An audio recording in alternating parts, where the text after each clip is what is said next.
2035 నాటికి హైదరాబాద్ దశ తిరగబోతోంది. త్వరలో ఏర్పాటు కానున్న ఐటీఆర్ ప్రాజెక్టుతో మన రాజధాని నగరం భారతదేశ సిలికాన్ వ్యాలీగా అవతరించబోతోంది. లక్షలాది మంది నిరుద్యోగులకు ఉపాధి లభించనుంది. ప్రాజెక్టు ఫలితంగా సర్కార్కు దాదాపు 3 లక్షల కోట్ల ఆదాయం సమకూరనుంది. ఈ ప్రాజెక్టు మొత్తం 5 జోన్లుగా ఏర్పాటు కానుంది.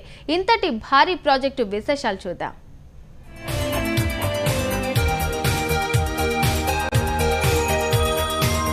భాగ్యనగరానికి భారీ ప్రాజెక్టు రాబోతోంది.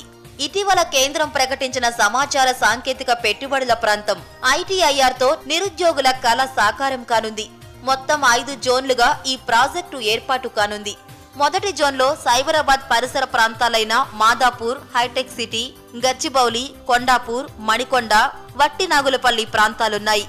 86.70 చదరపు కిలోమీటర్ల విస్తీర్ణంలో ఇది అవతరించనుంది. ఇప్పటికే ఈ జోన్ కు సమీపంలోని కోకాపేట్, నార్సింగ్, మంచిరేవుల, తెల్లాపూర్ ప్రాంతాలు ఐటీ పరంగా అభివృద్ధి చెందాయి.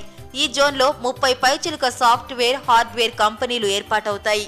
ఇక రెండో జోన్లో శంషాబాద్ విమానాశ్రయం, మహేశ్వరం ప్రాంతాలుంటాయి. ఈ జోన్ విస్తీర్ణం 79.22 చదరపు కిలోమీటర్లు. ఇక్కడ ఇప్పటికే hardware park, fab city, APIIC ద్వారా చాలా మంది ఉపాధి పొందుతున్నారు. 9 కంపెనీలు రెండో జోన్ పరిధిలో ఉంటాయి. పోచారం, ఉప్పల్ ప్రాంతాలు కలిసి మూడో జోన్ గా ఏర్పాటు కానుంది. 202 నేషనల్ హైవే సమీపంలో 10.25 చదరపు కిలోమీటర్ల మేర ఇది విస్తరించనుంది.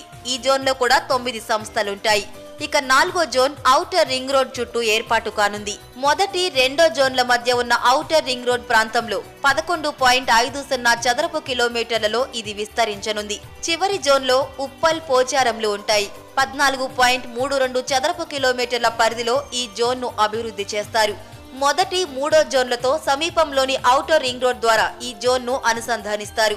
2 దశల్లో చేపట్టనున్న ఐటీఆర్ ప్రాజెక్టులో మొదటి మౌలిక వసతులపై దృష్టి సారించనున్నారు.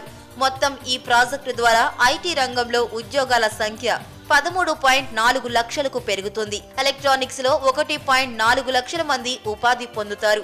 సేవల రంగం, హౌస్ కీపింగ్, సెక్యూరిటీ, రవాణా, కేటరింగ్ రంగాల్లో పరోక్షంగా 53 లక్షల మందికి ఉపాధి లభించనుంది. ఈ ప్రాజెక్టు ద్వారా స్థానికంగా ఉద్యోగ అవకాశాలు మెరుగుపడనున్నాయి. ఈ నేపథ్యంలో ఐటీఆర్ తో తమ దశ తిరుగుతుందని నిరుద్యోగులు ఆశాభావంతో ఉన్నారు.